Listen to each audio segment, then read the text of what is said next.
This is 8.1, Algebra 1, Solving Quadratics. We're going to start by reviewing how to solve equations.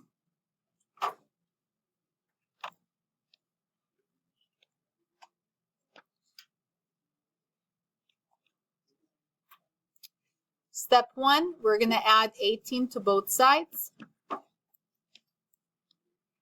2x is equal to 38. What would be step 2? Divide both sides by 2, and we get x equals 19. Question 2. In isolating for x, we're first going to subtract 19 from both sides. Negative 5x is equal to what? When signs are the same, we add and keep the sign.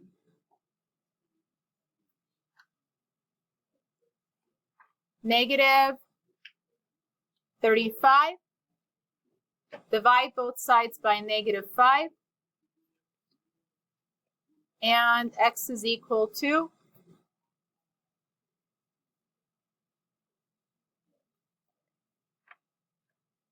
x equals 7. Question 3. What's the first step? Subtract 5.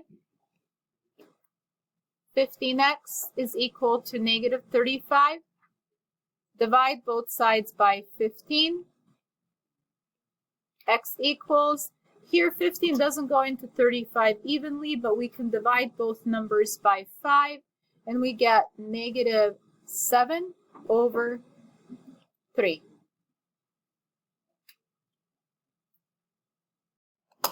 Please write the definition of rational and irrational. You may have to pause the video. Today we're going to solve quadratic equations. Before we begin, let's review some stuff from before. 4 to the second, let's review exponents. 4 to the second can be rewritten as 4 times 4, which is equal to 16. Negative 4 to the second can also be rewritten as negative 4 times negative 4, which would be equal to positive 16.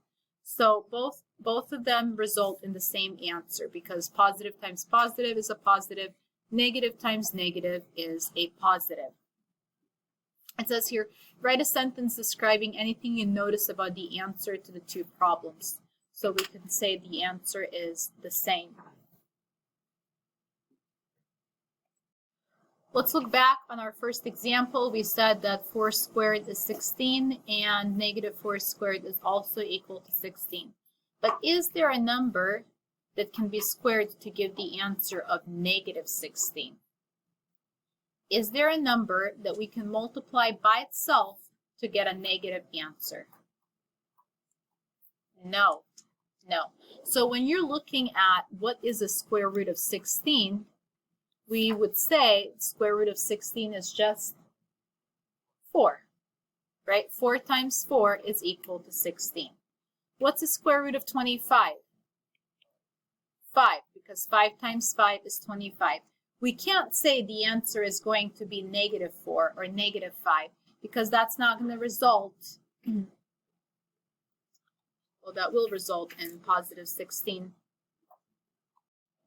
So to clarify, the square root of a number will always be the absolute value or the positive answer.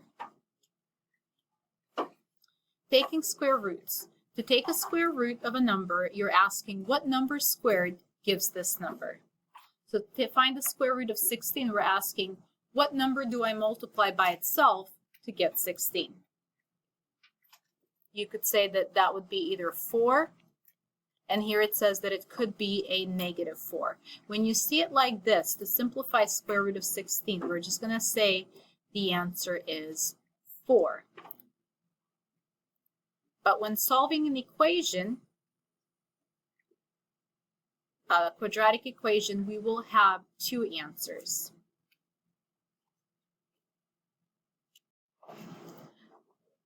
Here we have x squared is equal to 36. To solve for x, we have to do an inverse operation. Inverse operation of squared would be square root. X is equal to square root of 36. So we ask ourselves, what number do I multiply by itself to get 36? 6. Now, when it's a square root of 36 by itself, it only produces a positive root, positive answer. But when it's within a quadratic equation, it's going to produce two answers, a plus and a minus 6. The reason why is because you could plug it back in for x and still get a positive 36. Whether you plug in 6 or a negative 6, it results in positive 36. Take a look at question 2. What would be the first step? We're going to add 5 to both sides, and we have x squared is equal to 5. How would we isolate the x? What's the inverse operation of squared? Inverse operation of squared is square root. So we're going to square root both sides, and we get x is equal to plus or minus square root of 5. For question 3, step 1, we're going to add 49 to both sides. We have x squared is equal to 49. What's the inverse operation of squared? Square root. We're going to square root both sides, and we get x is equal to plus or minus 7. Once again, when solving a quadratic equation, we're going to have both plus and a minus 7. When it just stands alone, square root of 49, without the x, it's just going to be a positive 7. Looking at question 4, step 1, we're going to divide both sides by 3. X squared is equal to 100. What's the next step?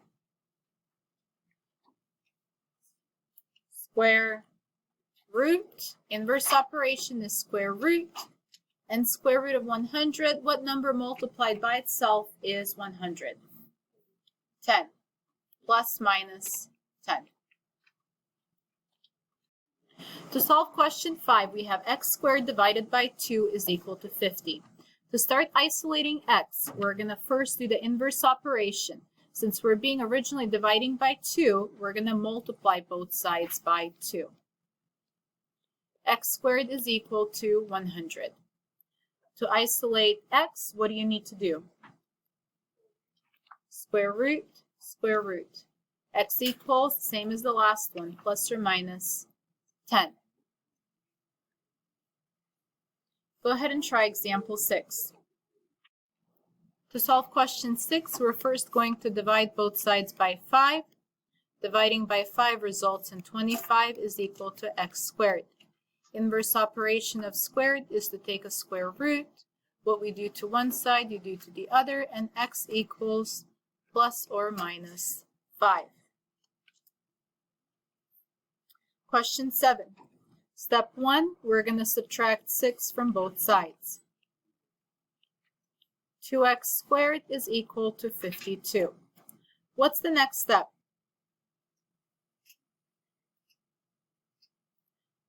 The next step is to divide both sides by 2. And x squared is equal to 26. Square root, and we can write our answer as x equals plus or minus square root of 26. Please try example 8. Step 1, add 3 to both sides. Step 2, divide both sides by 2. Get x squared is equal to 9. And what would be step 3? Square root, and x equals plus or minus 3.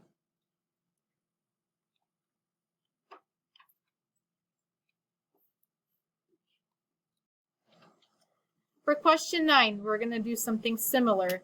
First thing we're going to do is add 4 to both sides.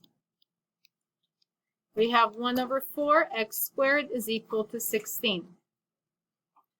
1/4, 1 divided by 4. To do the inverse operation, we're going to multiply by a reciprocal, which would be 4 over 1. And then this cancels out, and we have x squared is equal to 16 times 4, which would be 64. To isolate x, we need to do the inverse operation, and inverse operation is square root, and we get x equals plus or minus 8.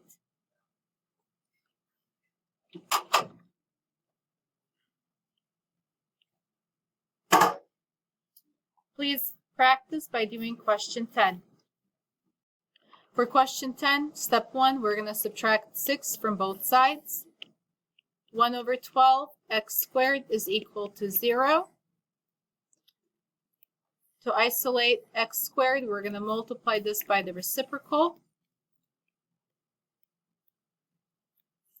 We have x squared is equal to 0 times 12, which is still just 0. Square root, and then we don't write plus or minus 0. We're just going to say x is equal to 0.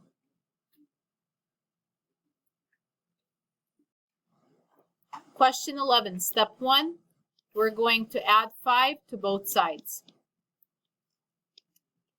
3x squared is equal to 22 plus 5, or 27. To isolate x squared, we're going to divide both sides by 3. X squared is equal to 9. To solve for x, we're going to do the inverse operation, which is square root, and x equals plus or minus 3. Question 12. Step 1, add 2 to both sides.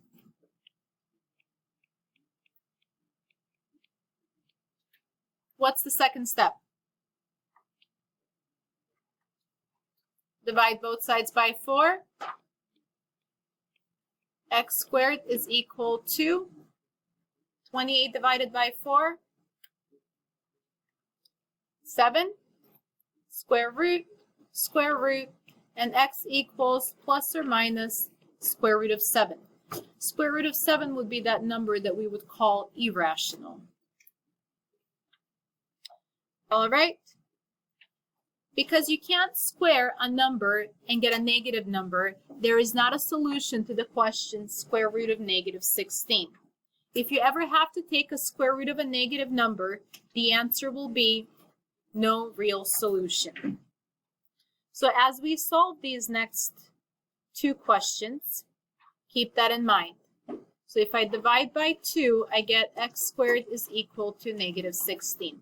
Anytime x squared is equal to a negative number, you're going to say no solution because you end up taking square root of a negative. No real solution. Here, if we subtract 5, we have negative 4x squared is negative 16. Divide both sides by negative 4, and you get x squared is equal to 4. If you square root, you square root. For this one, it will work out because x is equal to plus or minus 2.